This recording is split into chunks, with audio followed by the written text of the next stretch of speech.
Hola, les doy la más cordial bienvenida a este curso de Física 2 con el que vamos a empezar mediante el tema carga eléctrica y polaridad, como está en el programa de estudio. Vamos a empezar hablando de lo que es la electricidad, que como ustedes saben, todos los días se ven beneficiados por su uso. La electricidad es esta forma de energía transmitida por cables, últimamente también de manera inalámbrica, que nos permite pues prácticamente disfrutar todas las comodidades modernas, desde la iluminación en nuestras casas, en nuestros hogares, hasta el uso de dispositivos electrónicos avanzados, tal como el que les permite acceder a este video y que también puedan escuchar mi voz y ver la presentación. Esos dispositivos electrónicos y cualquier otro dispositivo tecnológico eléctrico actual se basan en el uso de una energía que ya desde el año 700 a.C. los griegos ya habían descubierto. Ellos se dieron cuenta que cuando frotaban estas piedritas ámbar, que son pues resina fosilizada plana, pues podían con esa misma ámbar atraer o rechazar ciertas partículas. Otro ejemplo que podemos, o una forma moderna en la que podemos observar este fenómeno es si nos peinamos con un peine, podemos luego atraer partículas de papel porque el peine va a obtener cierta carga eléctrica. Bien,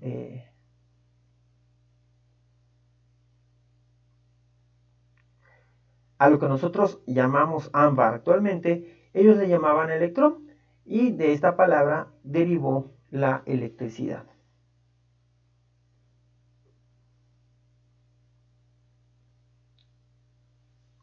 No obstante, el año tan antiguo en el que se describió este fenómeno, realmente no se supo nada de ello hasta bien entrado el siglo XVIII, cuando Benjamin Franklin empezó a trabajar con las propiedades de ciertos materiales que podían de alguna manera cargarse al ser frotados con otros materiales. Por ejemplo, cuando el caucho se frota con piel, este caucho va a obtener cierta carga que le va a permitir atraer o repeler objetos. Mientras que el vidrio, al frotarse con lana, va a obtener cierta carga que va a, si uno trata de acercar una varilla de vidrio después de frotar con una varilla de caucho, estas se van a atraer. Y si tratamos de unir dos materiales, más bien dos piezas del mismo material después de ser frotados, pues se van a repeler. Benjamin Franklin propuso que el término de que estos materiales se habían cargado eléctricamente y arbitrariamente asignó dos cargas, una positiva y una negativa, ya que no se sabía la existencia de ninguna otra. Los materiales o se atraían entre ellos o se repelían entre ellos. Y se dieron cuenta de que cuando era la misma carga, era una repulsión y la diferente carga provocaba una atracción. Es completamente arbitrario cuál es positivo y cuál es negativo, ya que no se sabía nada más hasta ese momento. Hoy se sabe que esta electricidad proviene del electrón en los átomos. Hay algunos electrones que son fáciles de liberar y podemos de alguna manera hacer que viajen a través de un material. Estos electrones van a tener siempre la carga negativa y van a estar compensados por el protón, que como ustedes recordarán se encuentra en el núcleo de los átomos y va a tener siempre una carga positiva.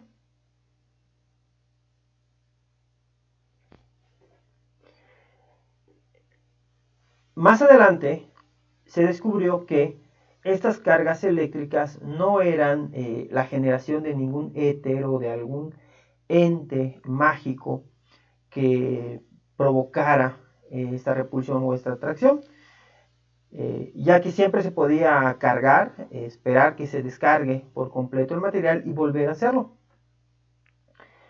Hoy se sabe que no es que exista esta fuerza mágica, sino que los electrones libres de los átomos que componen el material pueden de alguna manera viajar hacia otro material. Si estos electrones viajan, por ejemplo, del vidrio hacia la seda, van a dejar un desbalance en la varilla de vidrio, de manera que esa varilla de vidrio va a tener más protones que electrones y eso le va a conferir una carga positiva total. Por otro lado, otras varillas como la del caucho, cuando se frotaba con lana, provocaba que electrones de la lana viajaran al material caucho y provocaran un exceso de electrones en este material, de manera que el caucho quedaba cargado negativamente. Si ustedes se dan cuenta, al cargar un material ya sea positiva o negativamente, el otro material con el que se frotó, pues quedaba cargado con exactamente la misma carga, pero de signo opuesto. ¿Ok? Eso nos lleva a concluir que la carga eléctrica siempre se conserva.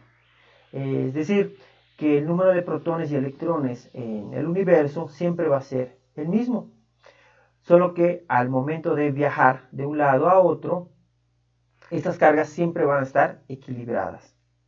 Robert Millikan determinó de manera muy precisa la carga de un electrón y además se dio cuenta de que estas cargas eléctricas siempre se daban en múltiplos enteros. A la más baja le dio el signo E y se dio cuenta que cualquier otra carga que existiera tenía que ser en un múltiplo de E, 2, 3E, etc. Siempre en números enteros. Eso quiere decir que la electricidad está cuantizada como todas las partículas elementales. No puedo tener un electrón y medio. Ahora se sabe que esta carga más baja, a la cual él le llamó E, equivale a 1.60219 por 10 a la menos 19 coulombs, que es en el Sistema Internacional de Unidades es la unidad de energía eléctrica.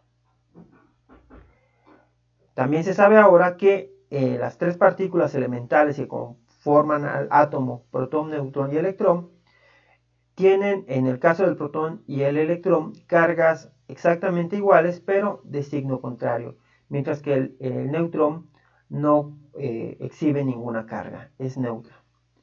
Por su parte, las partículas difieren en su masa, en este caso el electrón y el protón, mientras que el neutrón tiene exactamente la misma masa que un protón. También podemos ver que un electrón tiene mucha menos masa que un protón.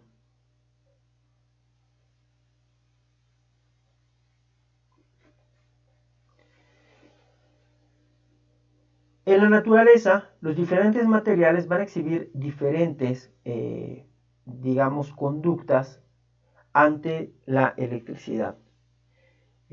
Como ya mencioné, el viaje de los electrones a través de los materiales es lo que permite la carga de los mismos. Cuando tenemos un material que, digamos, tiene cierta facilidad para este viaje de electrones, decimos que tenemos un material conductor. Ejemplos de materiales conductores hay muchos. Prácticamente cualquier metal es un buen conductor de electricidad. De hecho, las instalaciones eléctricas domésticas e industriales se basan principalmente en el uso del cobre. Pero también hay cables de aluminio que se usan, por ejemplo, en algunas aplicaciones de telefonía. O en el caso de los dispositivos electrónicos, tenemos circuitos de oro o de platino o de níquel que nos permiten, digamos, aprovechar las diferentes propiedades y obtener, digamos, pues prestaciones especiales. Además, contrario a los conductores, se encuentran los aislantes. Por ejemplo, aquí, si nosotros tenemos dos esferas, una neutra y otra cargada, en este caso de manera positiva, al unir estas esferas por medio de un metal, parte de los electrones de la esfera que no está cargada van a viajar hacia la esfera cargada positivamente hasta que las cargas prácticamente se igualen. Sin embargo, si hago el mismo experimento pero utilizando un material como la madera, no van a haber electrones viajando y por tanto la esfera neutra va a seguir siendo neutra y la esfera cargada va a tener la misma carga original. Estos materiales aislantes prácticamente no tienen electrones disponibles para el viaje a través del mismo y por tanto pues aíslan la electricidad. En la época moderna, unos materiales intermedios que no son completamente aislantes, pero tampoco tan buenos conductores, son vitales para el desarrollo de prácticamente cualquier dispositivo computacional. En este caso, el silicio y el germanio se conocen muy bien sus propiedades semiconductoras, de tal manera que se pueden utilizar en los microchips utilizados en los sistemas de cómputo hoy en día. Estos se basan en que los electrones no están completamente libres, pero pueden ser liberados por ciertas perturbaciones. Cuando un electrón de este se libera, deja un área llamada un hoyo o un hueco en la nube electrónica que puede, pues de alguna manera, atraer a un electrón vecino y digamos que los huecos pueden viajar. Es decir, este electrón salta, va a hacer la tarea que tiene que hacer y este hoyo va a atrapar al electrón de al lado, generándose un viaje del hoyo hacia atrás. ¿Okay? Estos son, como les repito, estos materiales son muy importantes en nuestro día a día porque son la base de la computación.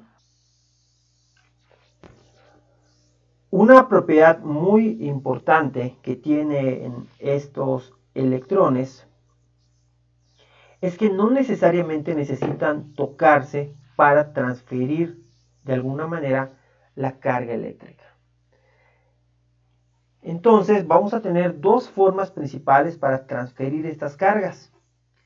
Cuando existe un contacto se le llama por conducción y es lo que hacemos por ejemplo en las instalaciones de nuestra casa.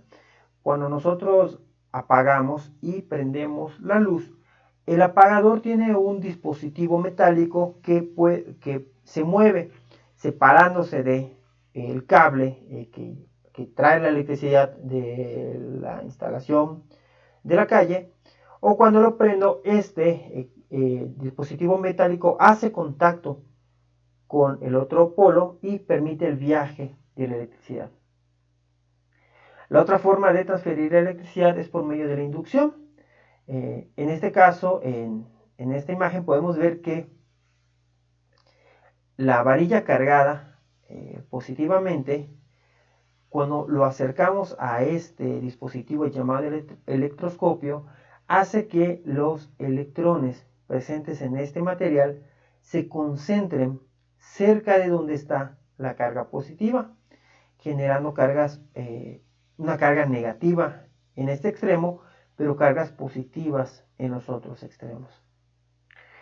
El electroscopio es uno de los primeros dispositivos que se utilizaron para el estudio de las cargas eléctricas. Básicamente consisten en dos láminas de oro en un ambiente seco o al vacío para evitar el viaje o la pérdida de los electrones con el aire. Y al principio esta varilla está unido a dos delgadas láminas de oro. Al principio están prácticamente por la fuerza de la gravedad sin carga unidas. Pero cuando nosotros acercamos un objeto cargado, ya sea positivo o negativamente, concentramos cargas de diferente signo en los extremos. Y estas láminas de oro, al tener la misma carga, en este caso positiva, se separan. Si yo hago contacto y ahora transfiero los electrones, es decir, ya no es que los electrones viajen y se concentren en un extremo, ahora van a viajar hacia la varilla cargada positivamente, van entonces a aumentar las cargas positivas en el extremo. De manera que al final yo puedo tener, si yo rompo el contacto, voy a dejar al electroscopio cargado con una mayor cantidad de protones que electrones. Y después de un cierto tiempo, prácticamente toda la varilla y las láminas de oro van a tener aproximadamente la misma carga positiva. Van a dejar de estar concentrados los electrones en un solo lugar y van a distribuirse.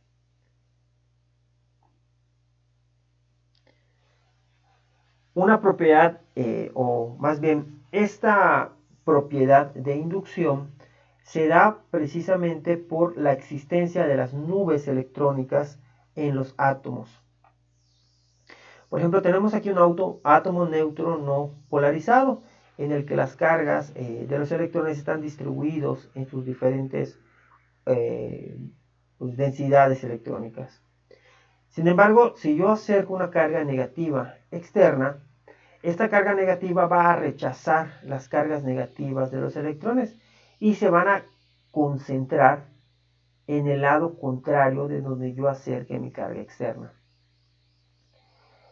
Puedo decir entonces que este átomo está polarizado porque ahora tiene dos extremos.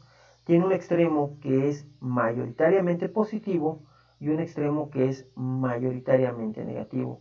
Es como las moléculas polares que ya debieron haber estudiado los que ya llevaron química, donde tenemos átomos que concentran la carga negativa y entonces obtenemos deltas positivas y negativas de carga. Entonces, es como el video que les mostré al principio del peine. Al principio, las partículas de papel tienen todos sus átomos con las densidades electrónicas perfectamente simétricas. No hay carga eléctrica. Pero como por el peinado, mi peine se cargó, cuando yo lo acerco a las diferentes partículas de papel, los átomos que componen a estas partículas van a deslocalizar o polarizar su nube electrónica, generando entonces pues, digamos, un extremo o un lado que va a tener una carga mayoritariamente negativa y otro extremo que va a tener una carga mayoritariamente positiva. En el caso del video del peine, pues las cargas o las partes del papel que se pegan al peine van a tener una carga opuesta al peine. Pero el otro lado de la partícula de papel, la que no se pega, va a tener también una carga opuesta. Y va a tener prácticamente la misma carga que tenga el peine. Eso es todo por el momento. Les voy a dejar una actividad de ver un video acerca de Michael Faraday y lo voy a subir después de este video en Ubiqua. Muchísimas gracias por su atención.